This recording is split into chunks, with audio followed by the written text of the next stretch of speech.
ஒன்றும் இல்லைங்க. இப்போ நீங்கள் ஸ்டாலினை மீட் பண்ணணுமா? நீங்களும் நானும் ஸ்டாலினை மீட் பண்ணணுமா? உட்காந்து போய் ஃபோட்டோ எடுக்கணுமா? டிவிகேவை தொடர்ந்து ஒரு 2 மாதம் இல்லை 1 மாதம் ஆதரவு தெரிவிப்போம். ஆதரவு தெரிவிப்போம்.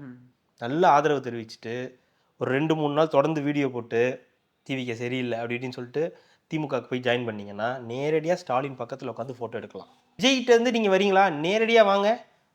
அந்த இன்ஸ்டா ப்ராப்ளம் அந்த பொண்ணாக இருந்தாலும் சரி, நேரடியாக செந்தில் பாலாஜி கூட போய் அங்கேருந்து நேராக போய் ஃபோட்டோ. உதயநிதி ஸ்டாலின் அவர்கள் கூட ஒரு ஃபோட்டோ. பிடி செல்வகுமார் யார் தெரியுமா?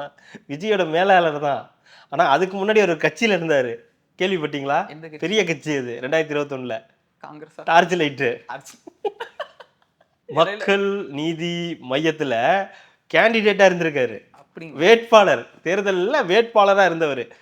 அதை எவனுமே சொல்லலை. தலைவரே டிஎம்கேல போய் சேர்ந்ததுக்கு அப்புறம் வேட்பாளர் போய் சேர்றதுல அது தப்பு இல்லைங்க.